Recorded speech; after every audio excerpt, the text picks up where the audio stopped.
সবচেয়ে বড় অনুরোধ আমি আমার ইয়াং ছেলেদের অনুরোধ করে বলছি, একটু দিনটাকে বুঝতে শিখি।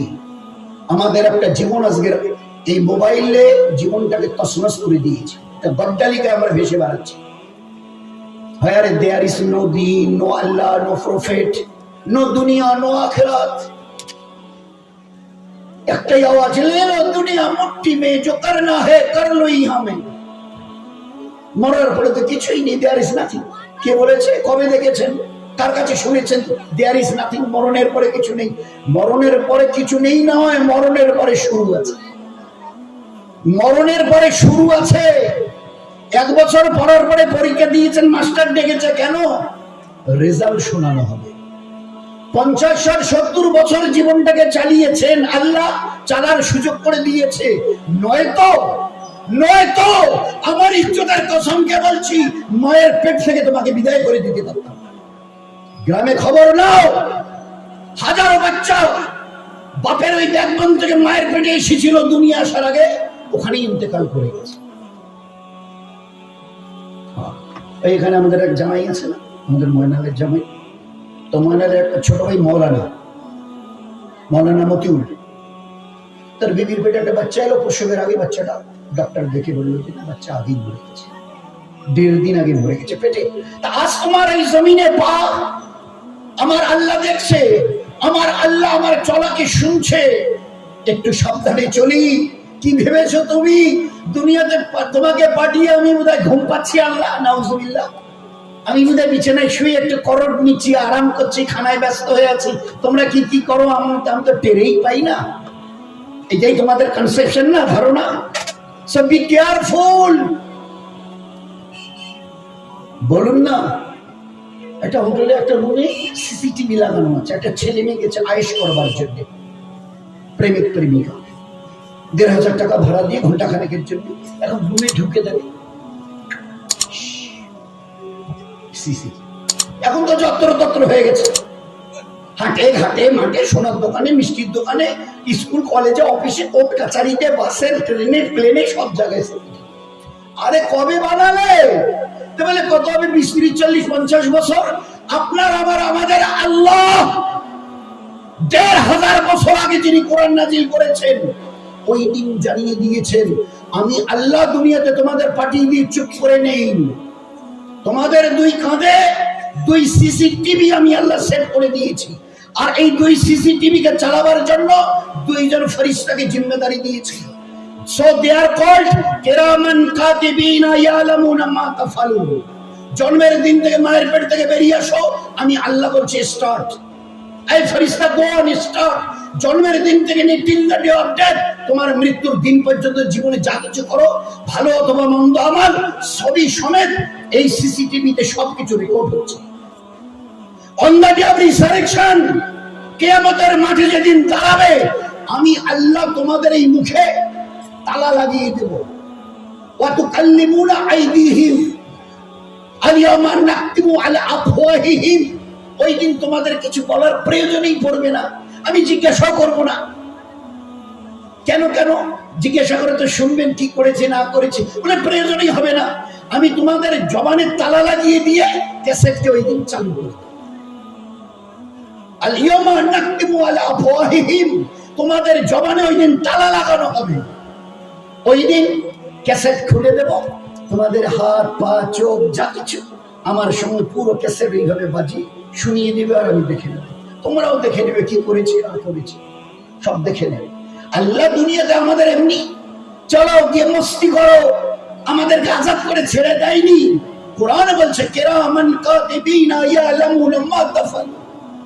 এমন 2 ফেরেশতা যাদের 1 সেকেন্ডের জন্য চোখে তন্দ্রা আসে না, বলে দিয়েছে, পরিচয় করিয়ে দিয়েছেন। 1 সেকেন্ডের জন্য এই 2 ফেরেশতার চোখে কখনো নিদ্রা আসে না, তন্দ্রা আসে না। Each and every activities of your life, either it may good or bad, ভালো অথবা নেক আমল অথবা মন্দ আমল যা করো, যদি ভালো আমল করো এই লিখছে, যদি মন্দ আমল করো এই লিখছে। 2 জনের 2 রকমের কাজ। তখন মশা বলছিলেন, তো আল্লাহ আমাদের দুনিয়াতে আজাদ করে ছেড়ে দেয়নি, পাঠাবার সঙ্গে সঙ্গে 2টো ক্যাসেট ওখানে সিসিটিভি বসিয়ে দিয়ে দুনিয়াতে এবারে ছেড়ে দিয়ে বলছে বি কেয়ারফুল, সাবধানে চলিও। সবাইকে, সারা দুনিয়ার সবাইকে ফাঁকি দিতে পারবে, আমার এই দুই চোখে ফাঁকি দেবার কোনো রাস্তা নেই। এই জন্য আল্লাহ পাক জন্ম মৃত্যুর মাঝখানে আমাল দিয়েছিল জীবনটাকে ধন্য করবার জন্য, জীবনটাকে ধন্য করবার জন্য। কারণ আমার কাছে ফিরে আসতে হবে, আর আমি ওই দিন তোমাদের সামনে ক্যাসেট চালিয়ে দেবো, সেই ক্যাসেট ছবি সমেত তোমরা আওয়াজ পর্যন্ত শুনতে পাবে। কি করেছো দুনিয়া, কি করেছো, কে কি করেছো দুনিয়ায়। হাদিসে পাকের মধ্যে এক জায়গায় এসছে, ওই সময় আল্লাহ পাক হাতের ক্যাসেট খুলে দেবে। কত আলকাল্লিমুনা আইদিহিম, আমি সুইচটা টিপে দেবো, যেমন মোবাইলের সুইচটা টিপে দিই, যেটা প্রয়োজনে গুগলে ওখানে টিপি দিয়ে আমি তোমাদের হাতের সুইচটা টেপে দেবো। কত কাল্লিমুনা, ও আমার সঙ্গে কথা বলবে। কত কাল্লিমুনা আইদিহিম, হাত কথা বলবে। তো ওই সময় বলতে গিয়ে সব কথা বলে দেবে, কখন কোন সময় কি করেছে, এই ভালো জায়গায় গেছে, অথবা কোনো ছেলের দিকে হাত বাড়িয়েছে, কোথায় গেছে, কোনো ভালো কারো গরিব মানুষের দিকে 2-10টা টাকা বার করে দিয়ে গেছে, অথবা কারো পকেট থেকে কিছু বার করে নেবার জন্য হাত বাড়িয়েছে, সব এই দিন সে ফাঁস করবে। ওই সময় আমি লোকটা মজিবর বলবো, হ্যাঁ হাত, আমার প্রতি তোর এতটুকু দয়া নেই, ইস তোমাকে দুনিয়া থাকা অবস্থায় কিভাবে হেফাজত করেছি, তুমি একটা দিনও মনে করো না। ওই যে সেদিন মারামারির টাইমে লোকগুলো দৌড়ে এসে কিভাবে মানে বাড়িটা লাঠিটা তুলেছিল তোমাকে মারবার জন্য, আর যদি পড়তো তোমার এই জায়গায় তুমি বলে তো 2 টুকরো হয়ে যেত। ঠিক করে আমি সঙ্গে সঙ্গে বাঁচাবার জন্য হাতটাকে এইরকম করেছি, তোমাকে বাঁচিয়ে দিয়েছি, আর আজ তুমি কিনা আমার ব্যাপারে সব খুলে বলছো। ওই সময় হাত বলবে, আমার বানানেওয়ালা আল্লাহ আমাকে তোমার হাওয়ালা করে দিয়েছিল, আমার বানানেওয়ালা আল্লাহ তোমার হাওয়ালা করে দিয়ে বলেছিল এই হাত নিয়ে তুমি কি করবে আর কি করবে না, এই হাত কোথায় যাবে কোথায় যাবে না বলে দিয়েছি, তা তো তুমি করোনি। আমার আল্লাহ যখন জিজ্ঞাসা করেছে, আজ আমি সব রাজ ফাঁস করে দেব, আমার আল্লাহ বলেছে। তো আমার আল্লাহ বলেছে আজ আমি সব রাজ ফাঁস করে দেবো, কোনো গোপন থাকবে না। তো দুনিয়াতেও আমরা দেখি, এবারে পাননি না পাঁচা ধরবো, তো ধরতে গেলে একটা মানুষ, যে কোনো মানুষ এটা ওনার রেসপেক্ট থাকে, তো ডান হাতটা না বাড়িয়ে এই হাতটা বাড়িয়েছে। তুমি জিজ্ঞাসা করছি কেন ভাই ডান হাতটা, ছাগলে দেখেন এটা ঝুলে আছে, চিমটি কাটে কিচ্ছু। উপরওয়ালা জবাব দিচ্ছে, বরং ওকে ভালো করে শুনিয়ে দাও, এই হাতটা আসলে আমার, দেখছেন আমার শরীরের সঙ্গে লাগা আছে, এই হাতটা আমার, কথা শুনে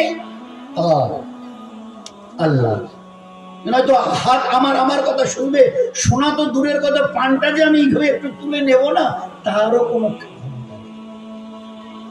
তিনি যে আল্লাহ আমাকে এটা আমার সঙ্গে জুড়ে দিয়েছেন, তিনি তার পাওয়ার সিজ করে নিয়েছেন। চোখ থাকলে দেখা যাবে কোথায় লেখা আছে, কোন বইয়ের পাতায়, আমাকে দেখাবেন কেউ মেহরবানি করে। চোখ থাকলে দেখা যায়, কান থাকলে শোনা যায়, জবান থাকলে বলা যায়, আছে কোথাও লেখা? ভাই আপনার নামটা, চিল্লার নাম, আরে আপনার চাইতে বড় সুন্দর চেহারা সুশ্রী, তো লোকটা ওরকম করছে কেন? আপনার চাইতে ভালো চেহারা, ভালো মুখ, ভালো কাপড় চোপড়, ভালো ফ্যাশন স্টাইল, তো লোকটা ওরকম করছে কেন? ভাই আপনার বাড়ি, চুপ করে আছে। আরে ভাই আপনাকে বলছে আপনার বাড়ি, পাশের লোকটা বলছে আসলে উনি কানেই শুনে। আল্লাহ দেখিয়ে দিয়েছে, কান থাকলে শোনা যায় না যদি আমি আল্লাহ না শোনাই, এ জবান থাকলে বলা যায় না আমি আল্লাহ যদি না দেখাই বলাই, এ চোখ দেখে না আমি আল্লাহ যদি না দেখাই। বল কি বললো ভাই ওনাকে আসলে কি করে চিনল? উনি তো জন্ম জন্মের থেকেই চোখ দেখে। আল্লাহ দেখি এ হচ্ছে হকিকতে, হচ্ছে ঈমান, লা ইলাহা। চিউটি থেকে জিবরিল কেউ করে না, করেনেওয়ালা জাত আল্লাহ। আমাকে চলার জন্য যে হায়াত তন্দুরুস্তি রেখেছে, এটা তার মেহেরবানি। পাশের বাড়িতে গিয়ে দেখো, জওয়ান 22 বছরের ছেলেটা, মানে শুধু লেংড়িয়ে নয়, পা ছেঁচলে, মানে পিছন থেকে মাটিতে ছেঁচলিয়ে যাচ্ছে, দাঁড়াবার কোনো ক্ষমতা নেই। আমাদের মাধব বলকের পাশে একটা বাড়ি, এক ভাইয়ের আমিনুরের, তারই একটা ভাস্তা, এখন বোধহয় 24-25 বয়স চলছে, দাঁড়াতে পারে না। 24-25 বছর বয়স চলছে ছেলেটা, ওই বসে বসে আল্লাহ তোমাকে একে দেখো আর তোমার নিজের চেহারাটাকে দেখে ভালো করে বুঝে নাও, এ আল্লাহ, এই বেচারা দুটো দাঁড়াতে পারে না, 24-25 বছরের, হি ওয়াজ এ ভেরি ইয়াং। 24 বছরের বয়সের লোক তো মানে যুবক হয়, আর সে দাঁড়াতে পর্যন্ত পারে না। আর আল্লাহ তুমি কত দয়ালু যে আমাকে শুধু দাঁড়ানো নয়, দৌড়াবার আল্লাহ তুমি আমাকে ক্ষমতা দিয়েছো। তবে আল্লাহ কোন জিনিসটা শেষ করে নেবে জানা নেই। এই জন্য দোস্ত, একটু হুশ করে চলি, এই দুনিয়া মজা উড়াবার জায়গা নয়। হুশ করে চলিও, আমার কাছে ফিরে আসতে হবে। ওই দিন আমায় 4টা জবাব নেব। সারাটা জীবন কোন আমলে কাটিয়েছো? জওয়ানি যখন টকবক করত, ওই জওয়ান কালের পুরো হিসাব শোনাও। Second question will be there, সারা জীবনের হিসাব দাও। দ্বিতীয় কোশ্চেন, জওয়ানি যখন ছিল 15 থেকে 30-35, ওই সময়টা কি করে কাটিয়েছো? মাল কোথা থেকে এসেছে আর কোথায় লাগিয়েছো, পুরো হিসাব দাও। টাকা হিসাবে নয়, পয়সা হিসাব, পাই পয়সা কি করে এসেছে। টাকার হিসাব দিলে 50 পয়সা গুলো যদি বাদ চলে যায়, ফাঁকি দিয়েছো, মদ খেয়েছো, ও হবে না। পাই কোন রাস্তা দিয়ে মাল কামিয়েছো আর কোন রাস্তায় মাল লাগিয়েছো, আমি তো বলে দিয়েছি কিভাবে কামাবে, কিভাবে খরচ করবে। Fourth question will be there, চতুর্থ, যে দিনের ইলম তোমার জানা ছিল তার উপরে কতটা নিজেকে চালিয়েছো। তুমি তো মুসলমান, জানতে 5 ওয়াক্তের নামাজ ফরজ নয়, ফরজে আইন। 10 বছরের পরের থেকে ছেলে অথবা মেয়ে 5 ওয়াক্তের নামাজ পড়া ফরজে আইন, না পড়া গুনাহে কবিরা, না পড়া মুসলমানের সঙ্গে তার কোনো সম্পর্ক নেই, ইসলামের সাথে তার কোনো সম্পর্ক নেই। শুধু ইসলাম থেকে বেরিয়ে চলে গেছে। যার কাছে নামাজ নেই, ইসলামে তার কোনো জায়গা নেই। একটু আগে মানুষের ব্যাপারে কথা বলছি, আমরা কতটা মন দিয়ে শুনেছি আল্লাহই জানে। আল্লাহর নবীর হাদিস, no portion in this person in Islam who does not say his সালাত। যার কাছে নামাজ নেই ইসলামে, আমি নবী বলছি, তার কোনো জায়গা নেই। কি করে বুঝবো যার কাছে নামাজ নেই ইসলামে তার কোনো জায়গা নেই? কি করে বুঝবো, কতটা বুঝবো? আল্লাহর পেয়ারা নবী এমন এক এক্সাম্পল দিয়েছেন যে তাজ্জব লাগে শুনলে। জিজ্ঞাসা করছো আমার সাহাবারা, সাথীরা, আচ্ছা তোমরা কান কাটা লোককে দেখেছো? আল্লাহ রাসূল দেখেছি। আচ্ছা হাত কাটা লোককে দেখেছো? দেখেছি। আচ্ছা পা নেই এরকম লোককে দেখেছো? পা কাটা? আল্লাহ রাসূল দেখেছি। বলছে আচ্ছা এরকম লোককে দেখেছো যে মাথাটা নেই এরকম লোককে? তো সাহাবারা হেসে দিয়েছে। আল্লাহ রাসূল, মাথা ছাড়া আবার লোক হয়? হাত কাটা লোক, পা কাটা লোক, কান কাটা লোক, নাক কাটা লোক সব হবে, কিন্তু মাথাটাই নেই, এটা তো হয়। হেসে দিয়েছে। আল্লাহ রাসূল বলছে আমার সুন্নাত শুনে নাও। তোমরাই বলছো মাথা ছাড়া মানুষ হয় না, আমি নবী বলছি নামাজ ছাড়া মুসলমান হওয়া যায় না। কতটা আমাদের দিলে কতটা বসেছে বলুন, কতটা বুঝেছি। মহাশয় তখন ওই ইংরেজি ভালো করে বোঝাচ্ছিলেন, কে কতটা শুনেছি আল্লাহ জানে। হালাদ এসছে, আল্লাহ নামটা নাকি চেঞ্জ করা হবে, আকবর শাহ রোড এই স্টেশনটা নাকি চেঞ্জ করা হবে, এলাহাবাদ জংশন, অমুক তমুক হে হো, যে কোনো হালাদ আসো, 2 রাকাত সালাতুল নামাজ পড়ো, হাত তুলে খোদাকে বলো।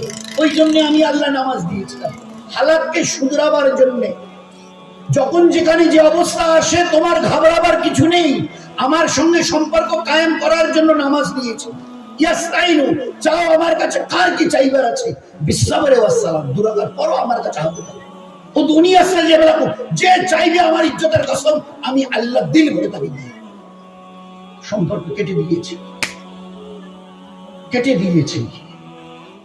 এই জন্য দোস্ত এখন যেটা আছি না, ইল্লা মাশাআল্লাহ, must there be some conception. একটু ব্যতিক্রম থেকে 100-2-4 জনের কথা আলাদা, নয়তো আমাদের 90-95 জনের অবস্থা। মগরে পড়তে মসজিদে গেছে, বিবিও মগরে বাড়িতে পড়েছে, আর পড়ার পরে দেখে যে বাচ্চাটাকে বিছানায় বমি করে অস্থির, বমি করে দিয়ে একেবারে অস্থির, মানে সে একেবারে গড়াগড়ি খাচ্ছে। আর আমি ওই অবস্থা দেখে চাচা মাসি, চাচা ওই ওনার মসজিদে নামাজ পড়ে গেছে, তোমার ভাইস্তায় না, দেখো তো। হ্যাঁ বৌমা কি হয়েছে? বলে ওই যে বাচ্চাটা এখানে বমি করে এখানে নিঃসত্ব হয়ে গেছে, দেখছে আর বমি করে ভাসি দিয়েছে। ভাসিয়া পাশে ভাসিয়া দেখো যেন অটো ফটো কারো আছে নাকি, ভাসিয়া বেটে কোন ডাক্তার দেখা যায়, কোন ডাক্তার কোন তাড়াতাড়ি।